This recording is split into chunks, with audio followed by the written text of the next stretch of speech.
다행입니다. 간밤 분위기는 일단 반등을 도모했습니다. 미국 증시에서 필라델피아 반도체 지수가 5%가량의 급반등. 어제 잠 못 이루시고 이 코스피의 야간 선물 움직임을 지켜보셨을 텐데요. 역시 5% 이상의 급반등이 나온 상황입니다. 어제 급락 과도했었죠. 그렇다면 이제 진바닥을 딛고 상승 추세로 다시 돌릴 수 있을까요? 6월 확인해야 하는 것들이 많은 가운데 오늘의 반등을 이용한 중요 전략들 바로 출발해 보겠습니다. 프리마켓 움직임 먼저 보겠습니다. 정말 다행히도 일단 전체적으로 반등 분위기 나오고 있습니다. 삼성전자가 5%의 상승 움직임으로 31만 원, 그러니까 최근 급락에도 불구하고 30만 원 지지에 대한 힘을 계속적으로 보여주고 있고요. SK하이닉스 기준으로는 200만 원 지지 여부를 계속 확인하고 있습니다. 오늘 7%의 급반등 나오고 있습니다. SK스퀘어가 5%가량의 움직임 보여주고 있고요. 현대차도 3.7%, 66만 원의 지지력 보여줍니다. 오늘도 TP 상향 조정 리포트와 함께 삼성전기가 176만 원 지지하는데요. 최근 급락으로 160만 원대까지 내려앉기도 했습니다. 여전히 쉬어가는 구간에도 펀더멘털은 좋았다라는 측면의 리포트 잠시 후에 체크해 볼 수 있고요. 2차 전지 쪽으로도 반등 나오면서 에코프로와 에코프로 BM 나란히 2%의 강세, 그리고 알테오젠도 3%, 로봇 안에서 레인보우 로보틱스도 4%가량 올라가면서 AI 반도체 종목들 그리고 로봇주들의 반등도 함께 나오고 있는 상황입니다. 리노공업도 6%가량 올라오며 반도체 투톱과 소부장, 괴를 같이 하고요. 원익 IPS 급반등 강합니다. 8%의 급등. 지난주에 상승 움직임을 강하게 도모했다가 어제 코스닥의 경우에는 전체적으로 YTD 기준 마이너스로 돌아선 상황입니다. 그런 구간에 오늘 반등에도 불구하고 삼천당제약은 파란불 들어오고 있다는 점, 오늘 바이오의 투심 살필 필요가 있겠습니다. 6에서 12 전체적으로 지수권에서는 모두 빨간불이고요. 거래량 동반하며 움직이는 쪽에서는 어제와 괴를 같이 하면서 이 젠슨왕 CEO의 선물 보따리의 수혜주들이 강세 움직임 이어가고 있습니다. 주도주인 삼성전자와 함께 네이버, SK텔레콤 강세고요. 어제 보스턴 다이나믹스와의 연결고리로 올랐던 화신이 추가적으로 올라오는데 이쪽에서는 힘이 다소 달리며 윗꼬리가 달려있는 모습입니다. 서울반도체 19%의 급등으로 개별 종목 소부장 강세 움직임 이어지고 있고요. 현대무벡스가 어제장에서도 로봇주 안에 비교적 탄력적인 움직임, 애프터마켓까지 이어졌는데요. 오늘 프리에서도 5% 상승입니다. 전체적으로 봤을 때는 일단은 반등이 나오곤 있습니다. 그렇다면 급락 이후 그 되돌림에서 어떤 전략이 필요할까요? 간밤에 야간 선물 지수가 5% 올랐다 말씀드렸고요. 미국에 상장되어 있는 EWY도 5% 상승. 어제 미국의 프리마켓 개장 부근까지 다들 긴장감 갖고 보셨을 텐데요. 이때 이 한국 지수를 3배 추종하는 이 ETF의 경우에는 초반에 14% 급등하면서 전체적으로 기술주 쪽으로 저가 매수가 유입되면서 반도체 포지션이 큰 한국 관련 ETF가 올라오는 모습을 나타냈습니다. 야간 선물 이끈 재료가 되겠고요. 배경으로는 미국의 저가 매수 유입이 기술주 중심으로 이루어졌다는 측면, 그리고 이란과 이스라엘의 교전이 일단은 좀 중단되면서 트럼프 대통령의 이 호소도 영향을 주면서 일단은 중동 리스크가 더 악화되지 않았다는 측면이 나타나고 있습니다. 어제 하락 사유는 정말 지겹게 많이 들으셨죠. 일단 고용 보고서로 인한 금리 인상 우려, 반도체 노이즈, 또 스페이스X 상장에 따른 수급 이슈, 환율 변동성 4가지로 증권가에서는 압축하고 있는데요. 그럼에도 불구하고 투매 지향 근거로 증권가에서 꼽고 있는 건 이번 고용 보고서가 너무 서프라이즈하게 나온 건 월드컵 수요 때문이다, 착시 효과다라고 보고 있고요. 그래서 금리 인상 가능성이 너무 크지 않을 거로 보고 있습니다. 반도체 노이즈는 단기 노이즈로 소캠 용량, 전체 총량은 변함없다는 측면 반복적으로 말씀드리고 있고요. 스페이스X와 환율 모두 다 단기 이슈 측면, 물론 환율은 지켜볼 필요는 있겠습니다. 오늘 오전에 급반등이 나오게 된다면 여기서 3가지 증권사의 시각을 좀 가져와 봤는데요. 코스피가 이번 주에 단기 저점을 통과할 가능성을 보고 있습니다. 물론 지금 말씀드린 스페이스X 상장 그리고 환율의 위아래 진폭, 어제 정부의 구두 개입으로 NDF 야간 거래에서까지 추가적인 하락이 나오긴 했습니다. 다만 환율이 지금 이례적으로 너무나 높은 상황이라서 다시 한번 튀게 되면 지수의 상단을 제한할 가능성이 있다는 측면에서 오늘의 반등이 진반등이 아니게 된다면 계속 잡음을 겪게 될지 계속 보셔야 되겠는데요. IBK 투자증권에서는 그래도 이번 주에 7,000선 초반에서는 저점을 잡을 것으로 보고 있습니다. 그래서 당장보다는 6월 말, 7월 초에 분할 매수 접근 유효하다라는 의견이고요. 키움증권에서는 7,400선 이하에서는 여전히 AI 밸류체인과 조정 많이 받은 유통방산, 조선 비중 늘리자. 신한증권에서는요. 지금 공포의 매도에 참여하기보다는 현물 중심으로 여기서 이야기하고 있는 건 레버리지 경계라는 단어를 쓰고 있습니다. 현물 중심으로 분할 재접근이 유효하다. 이렇게 시각을 정리하고 있습니다. 투매가 과다했던 시기를 다시 한번 점검하면서 그럼 오늘 잠시 반등이 나오게 되더라도 다 팔아야 되는가 이렇게 고민하시는 분들도 분명 계실 겁니다. 물론 삼성전자, SK하이닉스 긴 사이클로 보시는 분들이야 흔들림이 없으시겠지만 고점에서 잡으신 분들이라면 조금의 반등에도 일단 어제 같은 공포가 상당했기 때문에 털고 나와야 되나라는 생각들을 해보게 됩니다. 여기에서 보는 이 표는 이런 두려움을 조금은 잦아들게 하는데요. 지금 코스피가 8% 이상 급락했었던 사건들을 쭉 정리해드리고 있습니다. 그리고 급락 이후 10일간의 변화, 30일, 한 달 동안의 수익률, 그리고 3개월간의 수익률 이렇게 보고 있습니다. 많이 보셨던 표이실 거예요. 글로벌 금융 위기를 제외하고는 사실상 IT 버블 붕괴, 9.11 테러, 코로나, 엔캐리 트레이드, 그리고 미국의 이란 전쟁 확산 우려 모두 다 우리가 겪었던 악재입니다. 하지만 전체적으로 금융 위기, 시스템 리스크로 번졌던 이슈를 제외하고는 모두 다 10일, 30일, 90일 상승이 강하게 나왔습니다. 어제 서킷 브레이커 양지수에 모두 다 발동이 됐었는데요. 오늘의 급반등 조금 더 긴 관점에서의 반등에 조금은 안도해도 되지 않을까라는 차원에서 표를 좀 이해해 볼 수 있을 것 같습니다. 개별 재료로 가겠습니다. 간밤 미국 시장에서 인텔이 또 한 번 급등 움직임을 나타냈습니다. 미국 시장에서도 필라델피아 반도체 지수가 올라오면서 기술주들 중심으로 해서 투심이 살아나는 기조가 우리 시장에 가장 안도되는 요인이었는데요. 인텔은 개별적으로 아주 반가운 수주 소식이 있었습니다. 구글의 텐서 처리 장치 TPU 수주를 따냈다는 내용입니다. 삼성전자의 영향에 관심을 많이 갖고 계실 텐데요. 내용인즉슨 일단 구글의 2028년형 차세대 AI 칩 TPU 300만 개 이상을 수주했다라는 내용 전해졌고요. 이 내용 자체가 반가운 건 지금 인텔이 미 정부에서 지분을 사들이면서 꾸준히 부활 시그널을 지금 주가 상승으로도 나타내고 있는 상황이죠.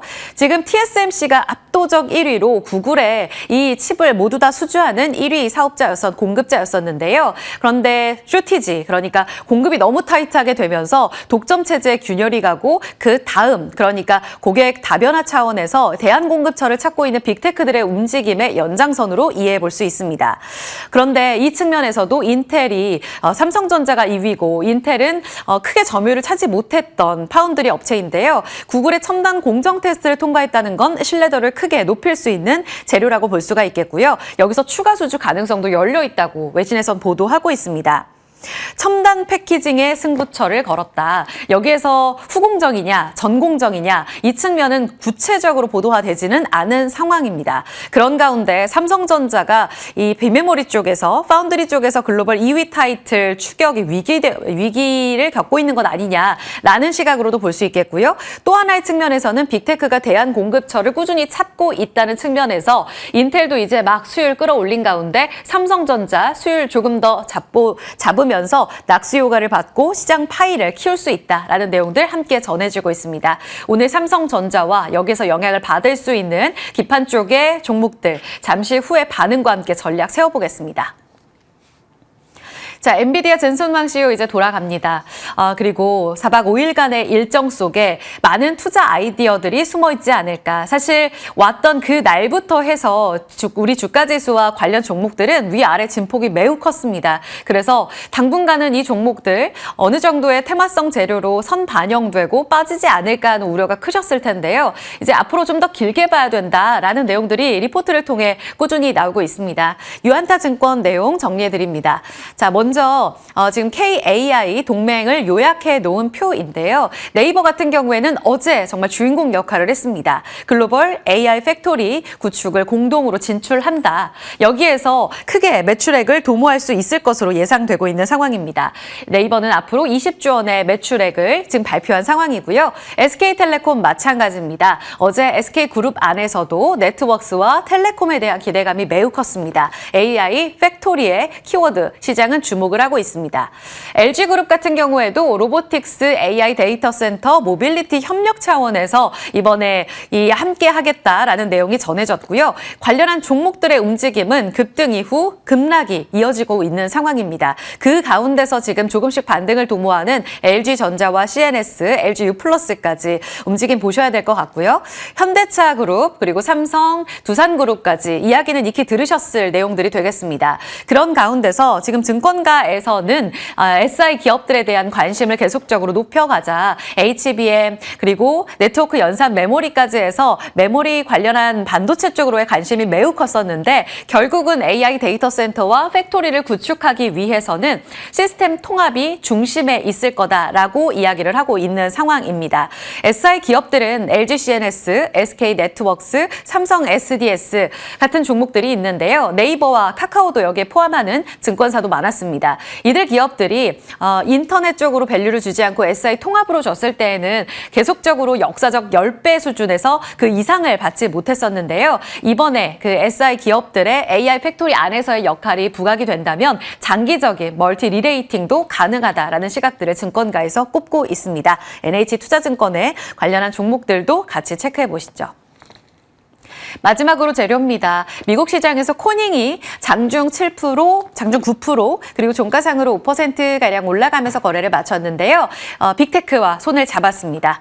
아마존과 수십억 달러 광섬유 계약 체결 소식이 나오면서 주가 상승을 이끌었습니다. 단연 동안 수십억 달러 규모의 공급 계약을 체결하면서 미국 안의 데이터 센터 확장에 필수적인 광섬유, 케이블, 연결 솔루션을 공급하겠다라고 이야기를 했고요. 이 내용을 지키기 위해서 미국 노스캐롤라이나주에 이제 공장을 또 증설한다라는 내용들까지 함께 전해지면서 앞으로 AI 데이터 센터에 그동안 좀 숨은 주인공이었었던 광섬유, 케이블 이 관련한 종목들의 밸류체인에 기대감이 한층 더 커질 수 있다. 그리고 빅테크의 인프라 투자는 여전히 시장이 조정받았음에도 불구하고 현재 진행형이구나라는 측면을 체크해 볼 수 있습니다. 변압기 전선 케이블, AI 밸류체인 안에서는 인프라의 주인공 역할을 해왔고요. 여기에 추가적으로 광연결이라는 측면에서 광통신, 오늘 성우전자 리포트도 함께 나왔습니다. RF 머티리얼즈 그리고 통신 장비단까지 지금 프리마켓에서 통신 장비의 일부 반등 움직임이 관찰되고 있는 상황입니다. AI 밸류체인이라는 큰 주도주 안에서 오늘 다 같이 반등을 도모하는데 이 재료를 반영한다면 종목 압축 어떻게 해봐야 될까요? 잠시 후에 이야기 들어보도록 하겠습니다. 조금 전까지 나온 리포트는 서한은거가 바로 전해드립니다. 네, 당일 리포트 점검해보도록 하겠습니다. 사실 어제 오후 그리고 오늘 아침에도 전일 시장의 급락에도 유일하게 빨간불을 켜냈던 시총상단 네이버에 대한 긍정적인 평가가 이어졌는데요. 다올투자증권의 보고서를 통해서 투자 모멘텀 체크해보도록 하겠습니다. 먼저 엔비디아와의 협력, 그 AI 팩토리가 완성되면 지금보다 10배나 더 큰 회사가 될 것이다라는 코멘트에 증권가에서 모두 공감대를 형성하고 있습니다. 성장성에 조금 더 포커스를 맞춘 건데요. 이 글로벌 AI 팩토리 공동 구축 사업 추진 공시로 인해서 4단계 데이터 센터의 구축과 함께 이 궁극적으로는 1기가와트 데이터 센터 보유 그리고 서비스를 목표로 증설에서는 5년과 6년을 예상할 수 있었습니다. 이 리포트에 따르면 먼저 1단계인 200메가와트 초기 서비스 이후 가동률을 통한 실적 기대를 바라볼 수 있다고 판단했고요. 추가 상향까지 추후에 수주 확인을 통해서 할 수 있다라며 긍정적인 코멘트를 내놓기도 했습니다. 그리고 조금 아까 DS증권에서도 목표 주가 45만 원으로 올려 잡으며 가장 높은 목표가를 제시하기도 했는데요. 기업 체질 변화와 함께 주가도 탄력적인 회복을 가져갈 수 있을지 오늘장 흐름도 지켜보시죠. 자, 그렇다면 전일 급락을 바로 메우는 흐름이 프리장에서부터 잡혔습니다. 삼성전기 쪽의 투자 모멘텀은 어떻게 진행될 수 있을까요? IM증권에서 다시 한번 230만 원으로 기준으로 목표 주가를 올렸고요. 조정을 뛰어넘을 수 있는 이익 성장을 보일 수 있다라는 판단이었습니다. 그 상향 추정에 대한 근거, MLCC 판가 인상이 그 첫 번째였고요. 이 범용 MLCC 가격부터 상승이 일어나는 것을 감안해 가격 인상 20%를 반영했습니다. 27년 영업이익을 3조 3천억 원으로 전망했고요. 특히나 실리콘 커플스터에서도 LTA 가능성이 대두되며 주가 상승 촉매가 될 수 있다라고 판단, 특히나 FCBJ에서도 예상보다 강한 판가 인사 가능성이 나타나고 있기 때문에 수익성 기대를 가져갈 수 있다라고 바라봤습니다. 특히나 베라루빈 본격 양산과 맞물리는 3분기가 드디어 변곡점이 될 수 있다라고 판단했기 때문에 오늘의 강세 출발 끝까지 갈 수 있을지도 체크해 보도록 하겠습니다. 자, 그렇다면 광통신에 대한 기대감도 높습니다. 성호전자를 통해서 모멘텀 체크해 보도록 할 텐데요. 이 대신증권에서는 액티브 온라인 장비 업체 ADS 테크 인수를 통해서 광통신 장비 기업으로 탈바꿈을 했다라고 분석하며 28년에 이 데이터 센터의 광섬유 전환 본격화를 전망하며 이에 따른 중장기 성장이 크게 확대될 수 있다는 긍정적인 평가를 내놓았습니다. 앞서 짚었던 코닌과 아마존의 광섬유 공급 계약으로 관련된 기업들의 주가 상승이 예상되고 있습니다. 추가적인 탄력 가져갈 수 있을지도 지켜보시죠. 당일 리포트 통해서 시장 힌트 챙겨봤습니다.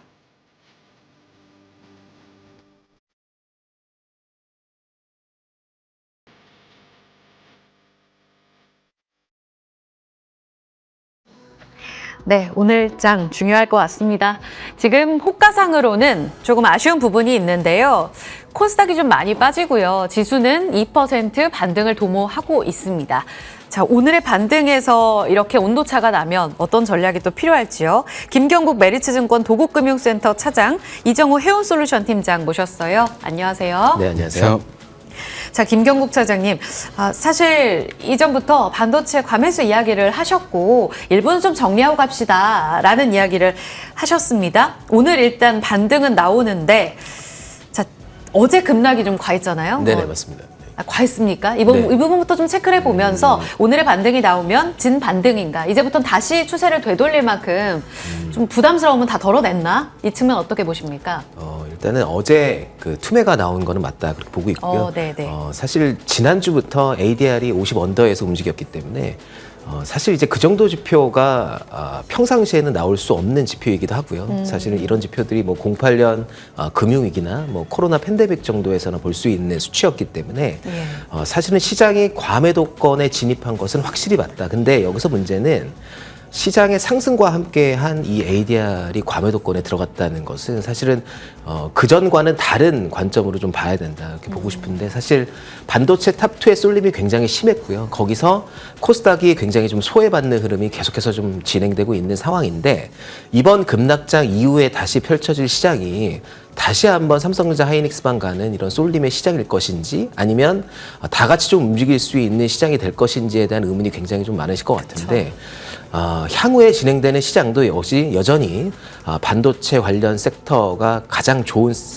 종목이고, 사실 밸류에이션상으로도 가장 저렴한 수준까지 내려와 있는 상황이기 때문에 이런 상황이 다시 한번 진행될 가능성이 매우 높다 그렇게 보고 있고요.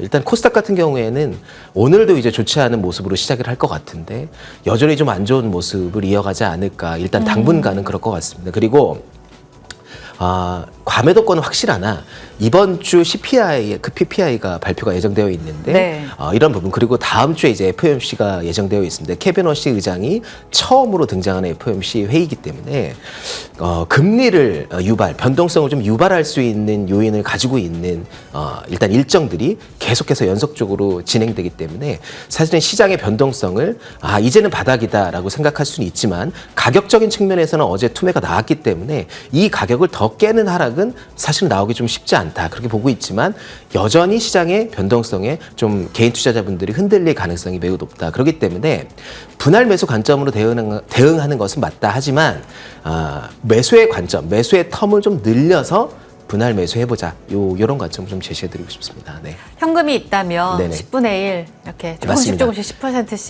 네, 그러니까 월일별로, 그러니까 시간 단위로 분할 매수하라는 것이 아니라 좀 기간을 길게 보고, 그렇죠, 날짜별로. 그렇죠, 날짜별로 아니면 주간 단위 계획을 세워서 접근하는 전략이 유효하지 않을까 그렇게 좀 보고 있습니다. 네.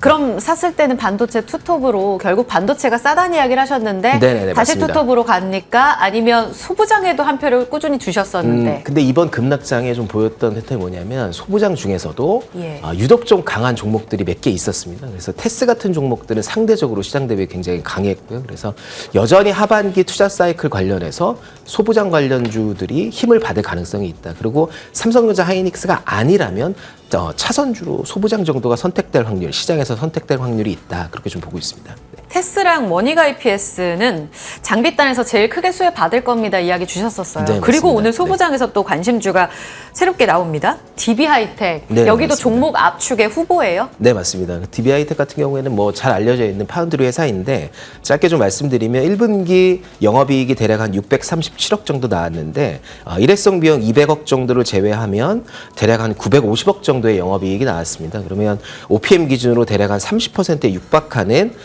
이제 영업이익률을 기록했기 때문에 마진이 점점 좋아지고 있다 그렇게 보고 있고 사실 마진이 좀 낮았던 뭐 DDI 같은 그 섹터에 있는 장비들이 사실은 좀 들어가는 게 적어지면서 효율성이 좀 높아졌다 그렇게 보고 있고요. 중요한 포인트는 1분기에 이제 전력 반도체에 대한 모멘텀을 받지 못했다. 그래서 2분기부터는 전력 반도체 호황을 이제 누리는 실적이 나올 것으로 보고 있기 때문에 네. 현재가에서 매수 추천드리도록 하고요. 목표가는 23만 원 정도 그리고 손절 라인에 13만 원 정도로 잡아도록 하겠습니다. DB 하이텍 소부장 안에 종목으로 지금 16만 6천 원입니다. 현재 매수 접근 유효하고요. 23만 원까지 봅니다. 다음은 이정우 팀장님 지금 젠슨황 관련주. 그러니까 사실 재료가 노출돼서 이번 주 초 지난주 말에는 이제 보지 않아도 된다는 의견도 있었어요. 그런데 오늘 관심주를 네이버로 또 주셨습니다. 여전히 기회 있을까요? 네이버 같은 경우에 가격적인 부담이 없는 것 같아요. 다른 젠슨한 관련주로 엮였던 종목들이 급상승이나 이런 부분이 나와주면서 증시를 조금 더 과열을 만들어줬다라고 보면 네이버 같은 경우는 이제 시작이다라고 생각하는 부분이 네이버의 당점이나 이런 부분은 성장성도 중요했지만 제가 봤을 때는 시장의 관심이 제일 중요했다라고 봐요. 우리가 흔히 지금 시장에서 가장 소외가 되는 종목들은 사지 말라라고 계속적으로 얘기를 합니다. 왜냐? 시장에 소외되는 종목들은 지수가 오르던 말던 계속적으로 떨어졌던 모습에도 연출이 됐고 있기 때문에 그게 제일 어떻게 보면 탈피라는 모습가 제일 중요한데 네이버 같은 경우는 이번에 젠슨왕 효과나 이런 부분이 계속적으로 언급이 되면서 시장에 관심을 받게 됐다는 게 제일 크게 작용을 할 것 같아요.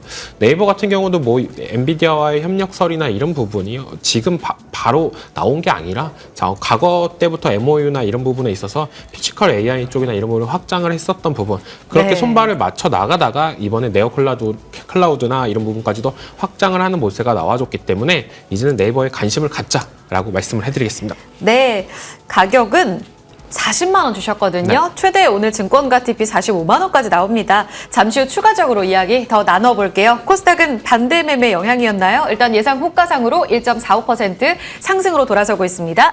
지수의 반등 움직임 지금 시가 통해 확인해 보시죠.